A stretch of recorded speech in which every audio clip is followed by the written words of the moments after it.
Hey, what's up, friends? It's Carla D, and I'm right here in the UK at Leavesden Studios to take you on a behind-the-scenes look at one of this year's most anticipated movies. Carla, why are you all the way in the UK? You might be asking. Well, let me tell you, I had a sneak peek at the making of the brand new Fantastic Beasts movie. So join me as I meet some of the cast, crew, visit some incredible sets, and maybe, just maybe, meet some fantastic beasts.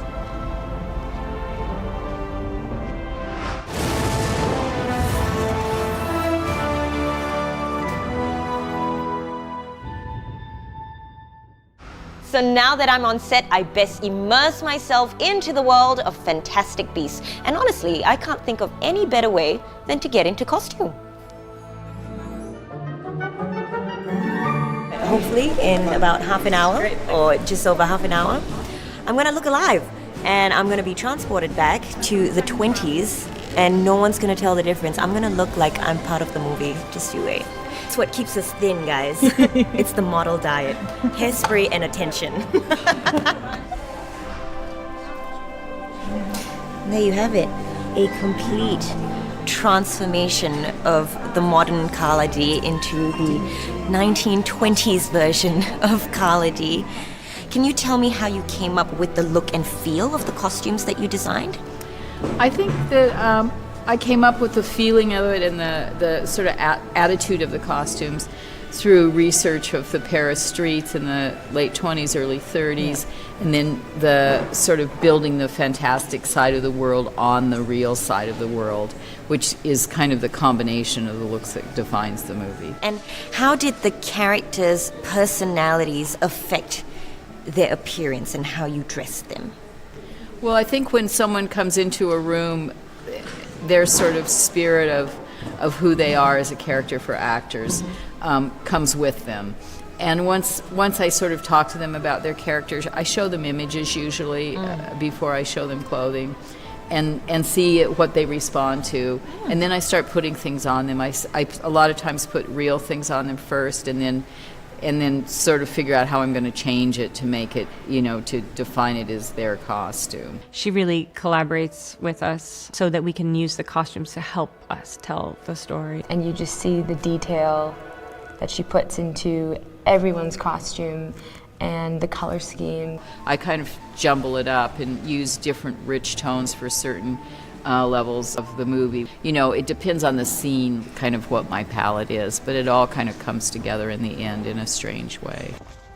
The last time we saw Newt, Jacob, Tina, and Queenie was in 2016 in the first Fantastic Beasts movie that was set in New York, where through a team effort, not only did they reveal the evil Grindelwald, but they captured him too. In this second installment, we are transported back to 1927 New York and London and Paris as well. What else is in store? Let's ask the team themselves. This movie picks up about 7 months after the end of the last film. We're moving to Europe in the new film, and we've got a whole new set of characters and an expanding sense of J.K. Rowling's wizarding universe. Newt has gone back to London to publish his book, and the book has come out and has been a huge success, which has made him a bit of a sort of rock star celebrity, which he is struggling with because it's not his natural milieu. The gang, the quartet, through various miscommunications, circumstances, have been split up. Credence has survived the end of the last film, has gone to Paris in search of his identity, in search of who he is, and his being there brings all of the team and the characters that you're familiar with and new characters and old characters to Paris. Sorry, hello, bonjour. This film takes a darker turn, and there are some pretty serious crises to attend to. Well, it gets really dark because they're heading into war. Can you tell us a little bit about your character and her journey in this second movie? In this film, you find her having regained her confidence and still very dedicated to her work. There is quite a journey for her that she goes on that is, it's very, very, very powerful. She's in love with this guy. That light, that joy, that spirit, that warmth is very much just, it's there. Because this couple, Queenie and Jacob, are working so nicely, they really want the same thing for Newt and Tina, so they go off and try to get them together.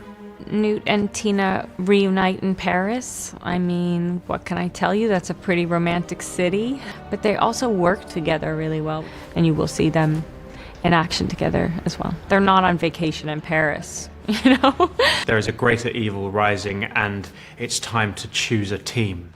It's been more than 20 years since the first Harry Potter book hit our shelves, and since then, it's spawned 6 other books, 8 movies, and a worldwide phenomenon.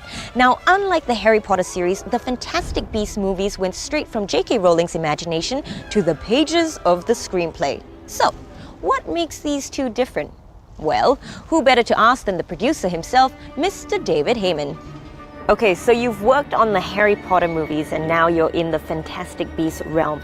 Can you tell me what are some of the similarities and some of the differences from both the worlds? Well, the similarity is Joe. That's the key similarity. There's magic and fantasy, but there's also a depth of character and a relatability about those characters. And she has this unique way of telling stories that's, specific to her. And the world that she creates is so well conceived. It's not random. She's thought through every detail, and it's what makes it feel real. So I suppose that's a similarity. A big difference is we don't have the books, and so we don't, which is both a disadvantage because we don't have them to rest on. We don't have the security that hundreds of millions of people have read them. Yeah. But it's an advantage in the sense that people don't know what's going to happen in the stories. It's a mystery, and that's why we still try and keep some secrets. Absolutely. So, with the fact that it's very secretive and it is a developing story, there has to be a lot of room for play then, isn't there? I think there's room for play, and Jo is a great collaborator. She enjoys that dialogue, that's one. And two, the way David Yates works is very inclusive, bringing everybody into the process. There's a lot of play, we have a lot of fun, and we most certainly appreciate how lucky we are to play in this glorious playpen. Absolutely. I mean, look at this. I know, Paris, 1920s. And then you go around a corner and you're in New York. I know, it's silly, isn't it? It really is if you think about it. But it is movie magic.